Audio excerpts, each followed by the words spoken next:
हाय 93.5 red FM से मैं हूं आरजे शारदा और मेरे साथ हैं रियल मेकर के फाउंडर विनय यादव। और रियल स्टेट का जब भी नाम आता है एमपी में उज्जैन हो गया, भोपाल हो गया, इंदौर हो गया, तो रियल मेकर का नाम आता ही है और विनय यादव जी का नाम आता है। मैं विनय जी आपसे ये जानना चाहूंगी, कोई लेमैन जो अभी ये वीडियो देख रहा होगा, रियल स्टेट अगर आपको उसे समझाना हो तो कैसे समझाएंगे?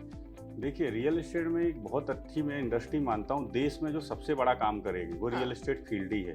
और मैं तो ये भी मानता हूँ कि जो बेरोजगारी जैसा मुद्दा उठता है देश में, मैंने देखा गवर्नमेंट के पास बहुत बड़ा मुद्दा है बेरोजगारी का, ये भी दूर रियल एस्टेट से ही किया जा सकता है।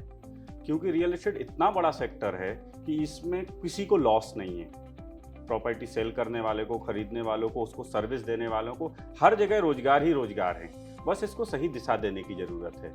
जैसा लोग बोलते हैं कॉर्पोरेट सेक्टर में, इस कंपनी में उनको बड़ा प्राउड फील होता है कि आईटी कंपनी में बोलते लोग टीसीएस, माइक्रोसॉफ्ट, गूगल में, ऐसा ही आने वाले समय में हम चाहते हैं कि रियल एस्टेट में लोग रियल मेकर का उदाहरण दें कि हम रियल एस्टेट में रियल मेकर में, उनको प्राउड फील हो कि मैं रियल मेकर में हूँ।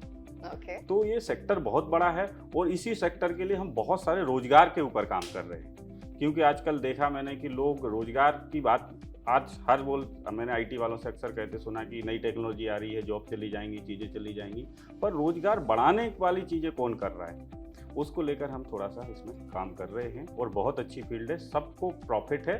गवर्नमेंट ने तो अच्छे काम किए ही हैं, रेरा जैसा नियम लाके, साथ में प्राइवेट बॉडियों को कदम उठाने की ज़रूरत है ताकि ऑल क्लियरिटी हो और लोगों को रोजगार भी मिले। ओके, तो रियल स्टेट में जैसे हम कहते हैं कि ऑफ कोर्स प्लॉट की खरीदी बिक्री तो आती है, रेंट भी क्या इसी का पार्ट है? और प्रॉपर्टीज रेंट पे देना, ये सारी चीजें आप लेमैन को एक बार समझा दें कि ये देखिए सब रियल एस्टेट का ही पार्ट है। अभी मैं रियल मेकर की बात करूं तो रियल मेकर 2-3 सेक्टर पे काम कर रहा है। एक तो प्लॉट पे कर रहा है, इंदौर, आपको उज्जैन और भोपाल में तो हम हैं ही हैं, प्लॉटिंग एरिया पे कर रहे हैं। दूसरा बिल्टअप फ्लैट वगैरह पे।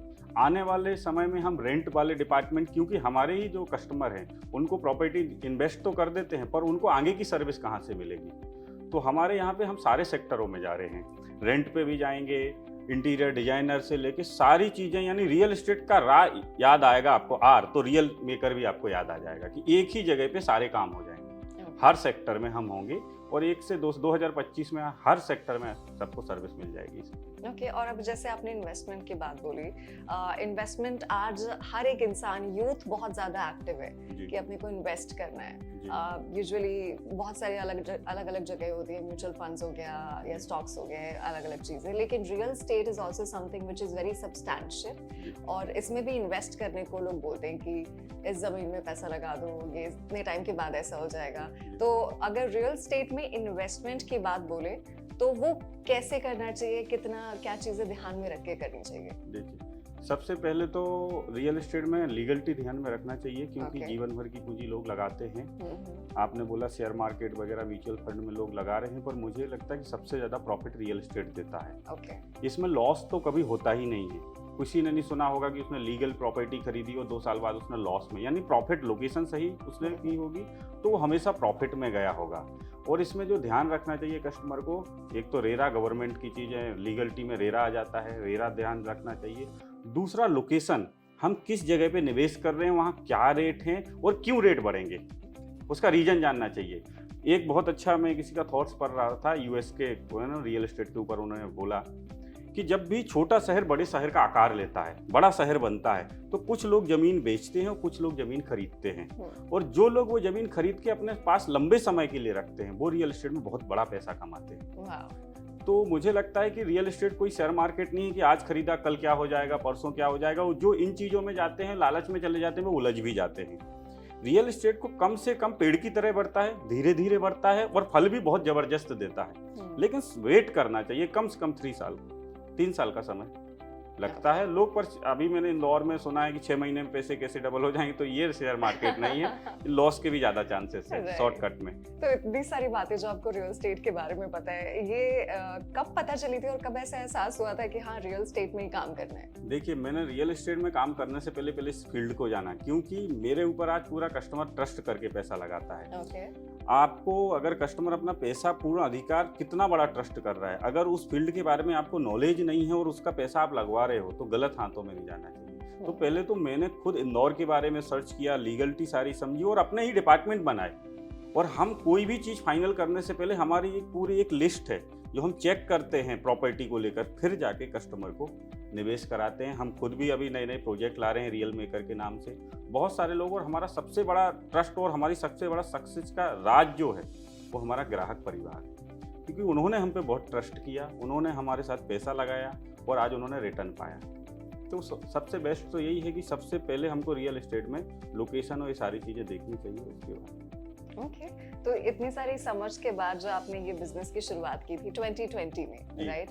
विनय जी हमें ये बताइए, बहुत से लोग आज हैं जो एंटरप्रेन्योर बनना चाहते हैं, बिजनेस पर्सन बनना चाहते हैं, लेकिन उसके लिए शुरुआत तो हो जाती है, मोटिवेशन जब रहता है, लेकिन बहुत सारे बिजनेसेस बंद भी हो जाते हैं बहुत जल्दी। तो कैसे लगे रहना कितना जरूरी है और किस हद तक आपको इसमें टाइम देना होता है? देखिए, आज के युवा देखते हैं, एक दूसरे को देख के बिजनेस करना चाहते हैं। उनकी स्वयं की कोई सोच नहीं है, वो लोग ज़्यादा फेल होते हैं। कि वो एक दूसरे, मान लो किसी ने ये वीडियो देख लिया तो उसको बहुत जोश आ जाएगा, कल ही जॉब पे रिजाइन दे दे और एकदम बोले कि मैं तो बिजनेस करूंगा, मैं भी बहुत अमीर।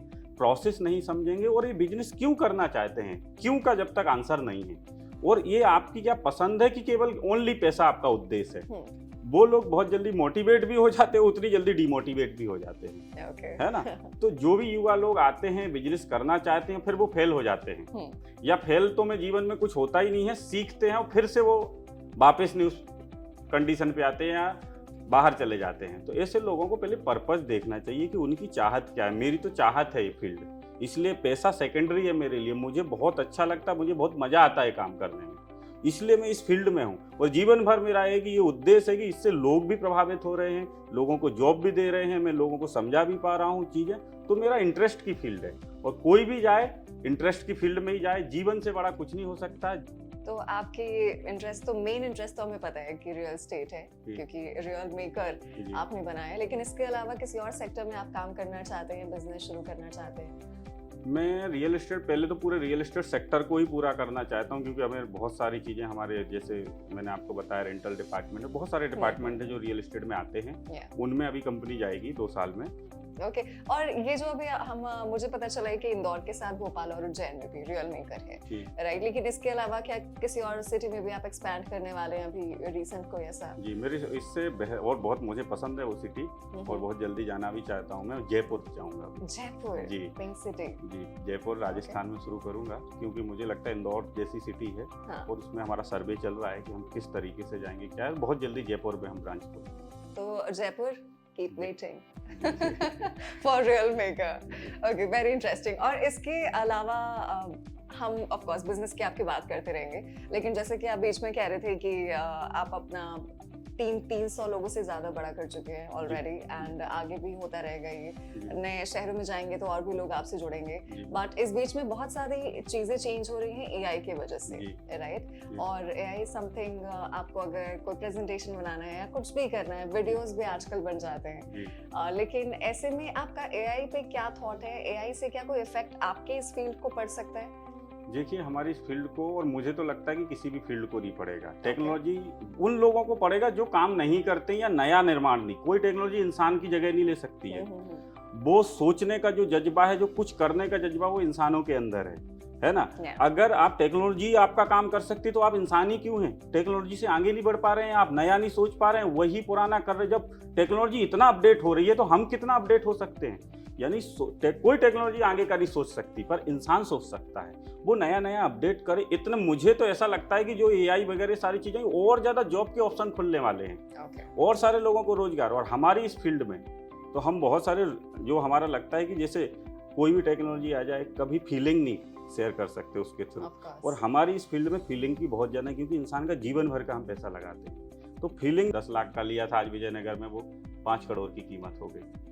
तो वो तो बड़ा ही, साथ में उनने संघर्ष उस समय किया। सबको संघर्ष करना पड़ता है, घर जैसी चीज होती है, क्योंकि इंडिया मध्यम वर्गीय फैमिलियों का में ज़्यादा 70% मध्यम वर्गीय फैमिली है, इनको संघर्ष तो करना पड़ता है, और थोड़ा सा संघर्ष कर लेंगे तो जीवन भर का काम हो जाएगा।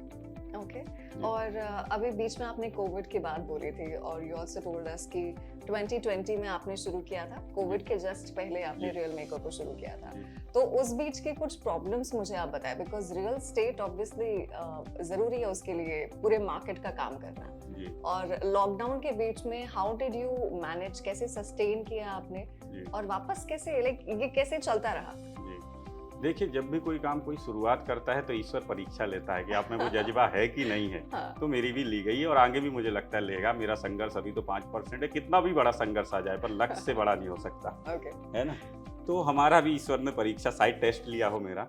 तो हमने जो ऑफिस खोला था, जितने भी पैसे जुटाए थे 1-2 साल में, घर से तो मैं आया था लड़ झगड़ के, तो यही से जो कमाए थे वो पैसे कुछ साथियों के साथ हमने एक ऑफिस लिया था, ऑफिस बनाया था।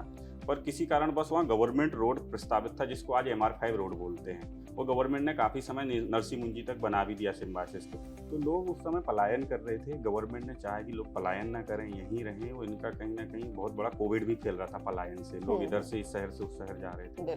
तो उस समय इंदौर के आसपास के जो बाहर के रोड, शहर के अंदर तो बना नहीं सकते थे, बाहर के जो रोड थे गवर्नमेंट ने बनाना चालू कर दिया। उसी बीच उसी रोड के अंदर मेरा ऑफिस आ गया।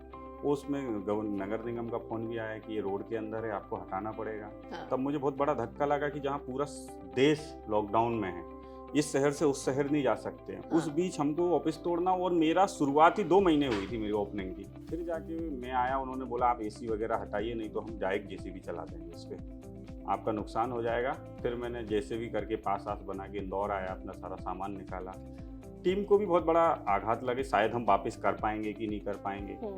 तब मैंने सबसे कॉन्फ्रेंस कॉल की, वीडियो कॉलिंग करी, सबको लाइन पे लिया।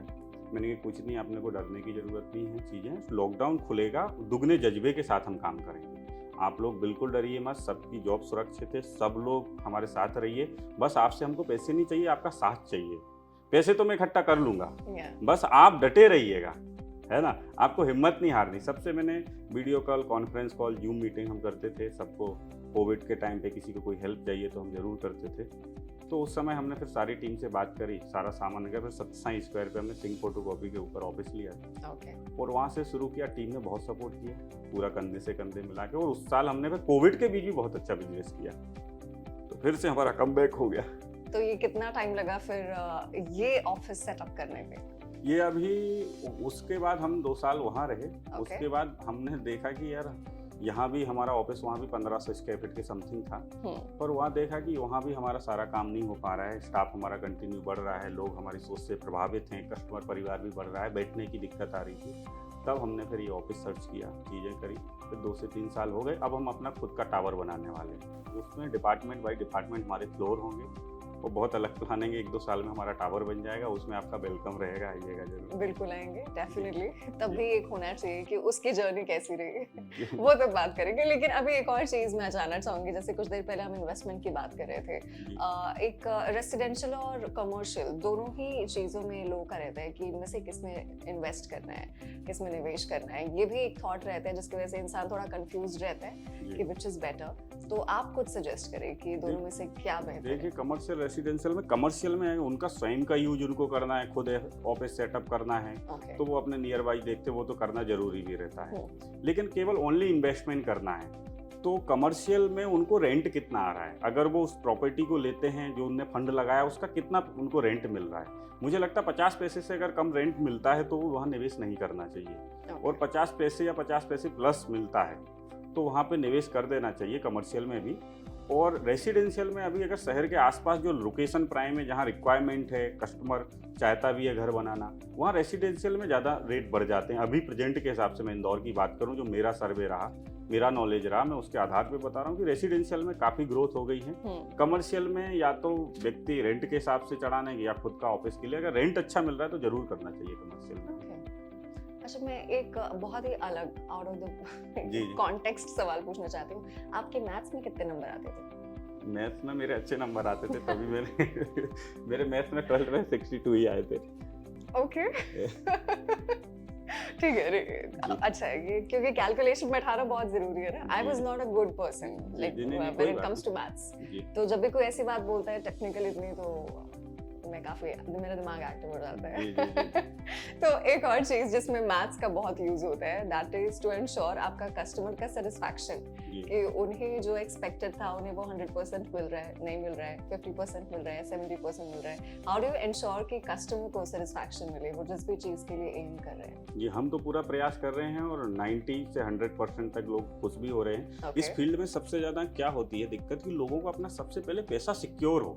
अभी मार्केट में लोगों ने कुछ समय में इतना डरा रखा था कि आपका पैसा भी ना जाने किस जगह लग जाएगा, वो आपको प्रॉपर्टी मिलेगी कि नहीं, वहाँ कहीं आपकी प्रॉपर्टी पे कोई कब्जा ना कर ले। इन चीज़ों को लेकर कस्टमर बहुत डरे। मध्यम वर्गीय फैमिली आज भी खरीदना चाहती है, लेकिन आज भी उनके अंदर डर है कि यार मेरा प्लॉट सही जगह है कि नहीं, लीगल चीज़ें सही हैं कि नहीं, उसको लेकर बहुत बड़ा डर है। अगर वो चीज़ कोई कंपनी, पहले मेरा तो सीधी कहना, पहले ईमानदारी बाद में दुकानदारी, है ना, तो वो चीज़ें अगर आपने सॉल्व कर दी तो 80% तो कस्टमर वहीं खुश हो जाता है। उसके बाद थोड़ा सर्विस पार्ट होता है जो उसको समय पे चाहिए, उस पर भी हम पूरा 100% प्रयास कर रहे हैं। वैसे तो 100 में 100 हमारे कस्टमर खुश हैं, लेकिन मुझे संतुष्टि नहीं है कि मैं उनको खुश कर पा रहा हूँ, तो उस पर मैं और कंटिन्यू काम कर रहा हूँ। 1 से 2 साल बाद तो कस्टमर मेरे बहुत ही खुश हो जाएंगे। ओके, सो इतनी सारी जो बातें आपने बताई और 2030 तक का जो आपका विजन है, इंडिया वाला मैप भी आपके ऑफिस में लगा हुआ है, तो इतना जो आप एक्सपैंड करने का कह रहे हैं, इसमें आपको क्या लगता है? अपने काम को बेहतर करना चाहता हूँ, प्लीज, है ना। ये पीछे वर्किंग को, और विनय यादव किसी को नहीं, रियल मेकर को आगे बढ़ाना चाहता हूँ। विनय यादव की भी छवि नहीं चमकानी है, ओनली रियल मेकर जाना जाए। रियल मेकर का सदस्य विनय यादव जी है। क्या बात है ना। तो बस इसी थॉट्स में, और मैं किसी व्यक्ति को, मेरे अगर उद्देश्य सही होंगे, चीजें सही होंगी, पॉजिटिव होंगी, तो वो सारी चीजें होके रहेंगी। लेकिन मैं किसी को पीछे छोड़ने के लिए बिल्कुल बिजनेस नहीं करता हूँ, अपने काम को बेहतर करना चाहता हूँ बस। तो आपको क्या लगता है सक्सेसफुल होने के लिए क्या चीजें जरूरी है? जैसे आप कह रहे हैं कि आपको कंपटीशन किसी से नहीं करना है, लेकिन at the end of the day आपको कैसे पता रहता है कि हाँ, it was a good day and you are a successful person? देखिए, सक्सेसफुल होने के लिए आपकी आदतें होना बहुत बेहतर है, जिससे आपका पूरा दिन चलता है, पूरा जीवन चलता है। आजाद रहिए अपने विचारों से, लेकिन बंधे रहिए अपने संस्कारों से। वाह, है ना। एक बार फिर से बोलिए, धीरे से, आराम से। आजाद रहिए अपने विचारों से, लेकिन बंधे रहिए अपने संस्कारों से। क्या बात है ना। तो मेरा मानना है कि सक्सेसफुल होने के लिए और सारी चीजें होने के लिए आदतों का होना बहुत बेहतर है कि आप चीजों को कैसे सोचते हैं, लोगों के बारे में क्या सोचते हैं, आपकी राय क्या है। आपकी पर्सनल थॉट्स नहीं होना चाहिए कि मुझे ही सारी चीजें करना, मुझे सबको लेकर चलना है, मुझे ईश्वर ने जन्म दिया है, मुझे ये काम सौंप दिया, तो इसको बेहतर मैं कैसे करूं, सबका फायदा कैसे पहुंचा पाऊं, सबको साथ लेके। शायद मेरी जगह किसी और को भी चुन सकता था वो, अगर उसने मुझे चुन लिया तो मुझे ये काम बेहतर करना है, अच्छे से करना है। क्योंकि अगर उसने मुझे जीवन दिया, अगर सांस मैं अभी ले रहा हूँ, अभी एक सांस भी ना आएगी तो क्या कर लूंगा मैं। सब कुछ उसकी मर्जी से हो रहा है। अगर वो उसने मुझे काम दिया तो मैं इसको बहुत ही बेहतर तरीके से करना चाहता हूँ। और आदतों का सक्सेसफुल के लिए बहुत ज़्यादा जरूरी है, और सही सोच का जरूरी है। सोच के बाद आप उसको कन्वर्ट करिए, डिसीजन लीजिए उसके आगे। क्योंकि देखिए, मैं बोलता हूँ ना कि सोचने से कुछ नहीं हो सकता है, डिसीजन लेने से ही जिंदगी बदलती है। अगर आप केवल सोचते रहे कि मैं करूँगा मैं करूँगा मैं करूँगा, पर कंटिन्यू सोच रहे हैं पर डिसीजन एक भी नहीं ले रहे, तो आपकी जीवन वहीं का वहीं रहेगा। मेरा एक दोस्त मिलता है, शाम को मुझे फोन लगाता है, बोले मैं भी बहुत बड़ा करूँगा एक दिन, पर वो पिछले 5 साल से ही बात मुझे बोल रहा है और शाम को ही बोलता है। तो मैं बोलो भाई, कब तू नया कदम रखेगा, करेगा तो सही है, जीवन निकल जाएगा, फिर कब करेगा। तो वो लोगों को डिसीजन भी लेना चाहिए, मेरा ऐसा मानना है, और आदतों का होना बहुत ज्यादा जरूरी है सही। तो ये जो आपने बोला कि डिसीजन लेने वाली बात नहीं आ पाती है, सोच तो बहुत लोगों की बड़ी होती है। आई एम वेरी श्योर कोई भी अभी जो ये वीडियो देख रहा होगा वो सोच रहा होगा, उसके दिमाग में एक एम है कि हाँ कुछ बड़ा करना है, बट वो जो एक फियर रहता है कि नहीं यार ये हो तो कैसे पाएगा, या अगर डिसीजन ले लिया कुछ गलत हो गया तो क्या करेंगे। तो ऐसे में क्या आपकी कोई एडवाइस है जो आप देना चाहेंगे? जैसे मैंने बिजनेस शुरू किया था, मैं अपना पर्सनली बताऊंगा कि मैंने बिजनेस शुरू किया तो मैंने एक माइंड में थॉट्स किया, अगर मेरे बिजनेस में मुझे 2 साल भी 1 रुपए की इनकम नहीं होती है, तो भी मेरे बिजनेस में कोई लॉस नहीं, मैं मार्केट में बना रहूंगा। ये नहीं है कि मेरे पास फंड 1 महीने का भी नहीं है या 2 महीने का, मैंने कल डिसीजन ले लिया।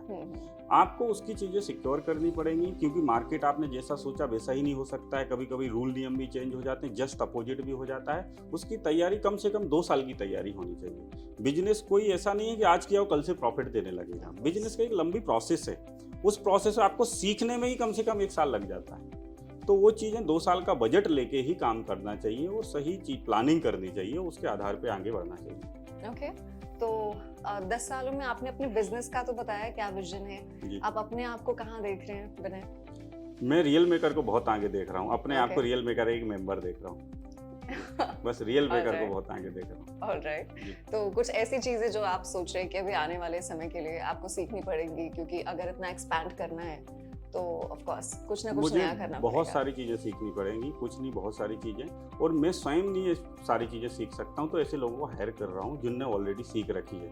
हेनरी फोर्ड का एक मुझे बहुत अच्छा कोट याद है कि उन्होंने जब तांगे चलते थे पहले पूरे वर्ल्ड में, उन्होंने कार बनाने का सबसे पहले जब सब काम शुरू किया तो उन पे केस लगा दिया गया यूएस में कि आप तांगे वालों को बेरोजगार कर दोगे, कैसे कार बना रहे हो आप, क्योंकि पहले कार सबसे पहले फोर्ड कंपनी ने कार बनाना शुरू किया था। तो हेनरी फोर्ड को अमेरिका की कोर्ट में प्रेजेंट किया गया कि आपको क्यों, आपके पास क्या नॉलेज है इसका, आप जो कार बना रहे हैं। तो उनके पास नॉलेज कोई डिग्री नहीं थी इंजीनियरिंग की, पर बोले आपने कार, ये तो बहुत बड़ा विनाश भी हो सकता है विश्व में, क्या पता ये विस्फोट हो जाए कारें चीज़ें, आपने कैसे ये शुरू किया, आपके पास क्या नॉलेज है। कार वालों ने, यूनिटी ने भी एक अपना एडवोकेट चुना हुआ था जो इसको, तांगे वालों ने सॉरी, जो इनको ना बनाने का सीख। हेनरी फोर्ड को नहीं मालूम था कि कैसे क्या होगा उनकी टीम। फिर उन्होंने बोला कि क्या नाम आपको, उनके दूसरे एडवोकेट ने कहा यूएस के बारे में क्या जानते हैं, कब कौन सा युद्ध हुआ, कितने लोग, राजनीति शास्त्र के भी उनसे सवाल किए गए। तब भी वो आंसर सटीक नहीं दे पाए, बहुत सारी फील्डों के किए गए। लास्ट में उनको बोलने का मौका मिला, तब उन्होंने बोला कि मेरे को ऐसे 4 बटन दे दो आप, ये चारों बटन के एक एक घंटी बजाऊंगा और जो आपने सवाल किए इनके सटीक पेपर नंबर सहित बताएंगे। ऐसे मेरे 4 लोग, मुझे नॉलेज होना जरूरी नहीं है, मेरी टीम में ऐसे लोग हैं जिनको ये पूरा नॉलेज है, तो ही मैं ये काम कर सकता हूँ। मैं इतना नॉलेज लूंगा तो मेरा जीवन निकल जाएगा, है ना। तो मेरे पास जो काम मुझे करना है, ऐसे मैं टीम मेंबर रखूंगा, ऐसे लोग रखूंगा, और अभी मैं बेल बजा के आपके कोर्ट के सामने प्रेजेंट करूंगा और सारे सटीक आंसर देंगे आपको, और आपका आगे। तो इस हेनरी फोर्ड को कार बनाने का, आज देखो हम सब कार में चल रहे हैं। That's amazing. तो इतना इंटरेस्ट तो आपको है, आप कह रहे थे कि आप पढ़ाई में अच्छे नहीं थे, आपको हिस्ट्री पता है, मैथ्स में भी आप कह रहे हैं आपके नंबर अच्छे आते थे, ऐसा कैसे? नहीं पढ़ी, 1-2 बुक्स ही पढ़ी है, मैं याद रह जाता है मुझे बस। Okay. पढ़ाई में इंटरेस्ट मुझे सीखने का बहुत है, हर इंसान से सीखता रहता हूँ, जितना पढ़ा उतना कुछ ना कुछ याद रखने का प्रयास करता हूँ। तो और कुछ हॉबीज, किसी और चीज को लेके पैशनेट हैं आप, जो खाली टाइम में आप करना चाहते हैं? जैसे अभी मुझे वर्कआउट का है तो मैं जिम वगैरह चला जाता हूँ कभी कभी। और मैं देखा हूँ तो मुझे शौक अगर देखा जाए तो मैं अपने लिए बस एक ही शौक रखता हूँ, बाकी कंपनी का पैसा कंपनी में ही रहता है, कि मुझे बस कारों का शौक है, और वो रहेगा, क्योंकि मैं अपने लिए कुछ तो गिफ्ट करूँ, कि मैं, मुझे भी तो एनर्जी मिले कि मैं क्यों कर रहा हूँ ये सब, किसके लिए कर रहा हूँ, क्या कर रहा हूँ। तो मुझे लगता है कि मुझे शौक है, इसलिए वो पूरे मैंने रोल्स रॉय का टारगेट बना लिया कि मुझे रोल्स रॉय लानी है। तो मुझे एनर्जी मिल रही है कि रोल्स रॉय लाने के लिए इतना काम करना पड़ेगा, तो मुझे एनर्जी वो प्रेरित करती हैं चीज़ें, तो उसके लिए मैं फिर दिन रात काम करता हूँ कि मेरा एक, मैं डेट समेत अपना टारगेट लिखता हूँ, इस तारीख को मैं ये चीज़ करूँगा, और उस तारीख को ईश्वर की कृपा रहती है और मेरी पूरी इंद्रियां लगी रहती है, वो काम हो जाता है। पर ये जो लोग कहते हैं कि नहीं, ऐसी शो ऑफ वाली चीज़ों में ज़्यादा इंटरेस्ट नहीं होना चाहिए, उसके लिए आपका थॉट क्या है? देखिए, मैं लोगों के हिसाब से तो मैंने पहले बोला जिंदगी नहीं जी सकता हूँ। हर आदमी का अपना इंटरेस्ट है, मैं उनसे कोई पैसा नहीं मांगता हूँ, चीज़ें नहीं करता हूँ, अपना बिजनेस अपने तरीके से करता हूँ, और अगर उनको चीज़ें लगती हैं तो मेरे सामने आएंगी, क्यों नहीं करना चाहिए ऐसा, उसका भी हो, मुझे जिस चीज़ का शौक है मैं उसको करूँगा, क्योंकि उसी के लिए मैं काम भी कर रहा हूँ, लोगों के लिए कर ही रहा हूँ, मुझे एनर्जी चाहिए, तो ये करना चाहिए। मुझे तो लगता है आपका भी सपना है तो आप बनाओ और उसको पूरा करो, क्या दिक्कत है उसमें। लोग तो कुछ ना कुछ कहते रहेंगे, लोगों का काम है कहना। क्या बात है। तो विनर जी, एक लास्ट क्वेश्चन आपसे ये है कि इतनी सारी बातें आपने बताई, इन जनरल लाइफ में आपका क्या एक एम है या क्या एक गोल है जिसके तरफ आप आगे बढ़ रहे हैं? अपने आप को जानना। मैं अपने आप को अभी पूरी तरीके से नहीं जान पाया कि मैं कौन हूँ, क्यों आया हूँ और क्या करना है। अपने उद्देश्य को पहचानना, अपने आप को जानना। ईश्वर ने मुझे भेजा है, तो मैं थोड़ी सी चीज़ें, मैंने कहा अलग है मेरी लाइफ में, वो है तो ये है कि खुद को पहचानना। अभी जो मैं चीज़ें कर रहा हूँ ये शायद मानव जीवन में, लोग तो इंसान से भगवान बन गए, इंसान के रूप में जन्म लिया और भगवान बन गए। हम तो बिजनेस की छोटी बहुत बातें कर रहे हैं, जो वर्ल्ड तक जाना है, ये सारी चीज़ें। इसके ऊपर भी मानव जीवन बहुत बड़ा है, क्योंकि जो मैं समझता हूँ कि एनर्जी है, हर एक चीज़ को अगर आप जला दो तो एनर्जी है। ऊर्जा को ना तो नष्ट किया जा सकता, ना ही प्रकट किया जा सकता, केवल ऊर्जा को परिवर्तित किया जा सकता है।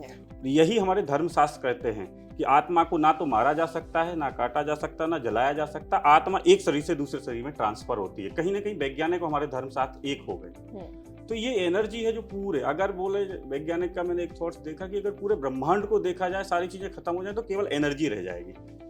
तो जो एनर्जी है हमारे अंदर, ये क्यों है, क्या है, उसके बारे में बहुत जानना चाहता हूँ मैं। और 2030 के बाद मैं उसी समय में अपना पूरा समय दूंगा। तो मैं 2030 तक ये चेयर लीड करूंगा, इसके बाद नया सीईओ आएगा, वो मुझसे बेहतर चलाएगा इस ऑफिस को, चीज़ें रहेंगी, पर मैं कुछ अपनी चीज़ों के लिए समय निकालूंगा फिर। क्या बात है। बहुत ही अच्छी कॉन्वर्सेशन थी विनय जी, और बहुत कुछ जानने को मिला आपके बारे में। इसके पहले मुझे पता था कि yes, you are a big name और रियल मेकर का बहुत बड़ा नाम है, लेकिन क्यों है ये आज समझ में आ गया है। आई एम वेरी श्योर जो हमारे व्यूअर्स होंगे उन्हें भी समझ में आया होगा। So all the best for your vision, आपका जो बिजनेस का विजन है, आपका जो पर्सनल विजन है, उसके लिए 93.5 रेड एफएम से मैं RJ Sharda, I am signing off. Very nice to meet you. आप लोगों को विजन मिशन अच्छा लगा हो तो जरूर जुड़िए हमारे साथ, क्योंकि हमारा काम तो यही है कि ये जो आग हमारे अंदर जली, ये हिंदुस्तान में कई युवाओं के अंदर, देखिए एक कदम उठाने की जरूरत है। माउंट एवरेस्ट भी कोई अगर कंधे पे हाथ रखता है ना, वो बोलता है तू करेगा, तो इंसान माउंट एवरेस्ट भी फतेह कर लेता है। आपको एक इंसान ऐसा चाहिए जो आपको पॉजिटिव बोलता है कि तू कर लेगा भाई, तू कर लेगा, बस लगा रहा। निगेटिव लोगों से बस दूर रहें, जो ये कहते हैं कि तू जीवन में कुछ नहीं कर पाएगा। ऐसे लोगों को आज ही तिलांजलि दें और केवल पॉजिटिव बातों में रहें। आप जीवन में बहुत बड़ा काम कर सकते हो, और ऐसा पॉजिटिव हमारे साथ करना हो तो जरूर आके जुड़ सकते हैं। हज़ारों लोगों की जगह है हमारी। Thank you. Thank you.